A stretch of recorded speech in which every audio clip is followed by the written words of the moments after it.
Test status পাওয়ার ২৫ বছর পর ODI বিশ্বকাপে বাছাই পর্বে খেলার শঙ্কা।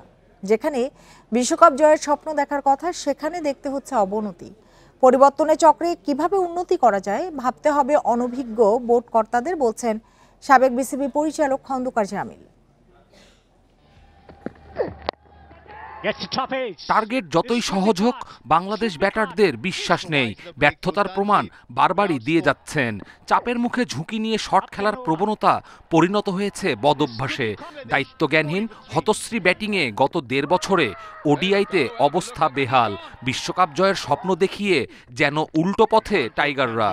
বাংলাদেশ ক্রিকেট বোর্ডকে ভালো করে মূল্যায়ন করা উচিত, যে ২৫ বছর পরে এসে আমরা আবারও কোন জায়গায় আমাদের ক্রিকেটটাকে গিয়ে নিয়ে ঠেকিয়েছি, যে আমাদেরকে এই বাছাই পর্ব খেলে মূল পর্বে উতরাতে হবে। এর চেয়ে দুঃখজনক তার কিছু হতে পারে না, এর চেয়ে লজ্জারও আর কিছু হতে পারে না। আফগানদের কাছে সিরিজ হারের পর সরাসরি বিশ্বকাপে খেলা নিয়ে শঙ্কা জোরালো। সামনে উইন্ডিজকে ঘরের মাঠে হোয়াইট ওয়াশ করতে পারলে মিলবে লাইফ লাইন। তারপরও যদি কিন্তু মার প্যাচে আটকে বাংলাদেশ, পছন্দের ফরম্যাটে এই করুণ পরিণতি কষ্টের, বড্ড হতাশার। সুতরাং এই দিকটা বাংলাদেশ ক্রিকেট বোর্ডকে ভালো করে মূল্যায়ন করা উচিত, যে ২৫ বছর পরে এসে আমরা আবারও কোন জায়গায় আমাদের ক্রিকেটটাকে গিয়ে নিয়ে ঠেকিয়েছি, যে আমাদেরকে এই বাছাই পর্ব খেলে মূল পর্বে উতরাতে হবে। মাঠের পারফরমেন্সে অনেক প্রশ্ন, সমাধান খুঁজতে হবে শিগগিরই। ক্রিকেট বোর্ডের যে অস্থিরতা চলমান, নানা নাটকীয়তা, বিতর্কের মুখে বোর্ডে নতুন কমিটি, যাদের সামনে বড় চ্যালেঞ্জ ক্লাবগুলোকে এক করা।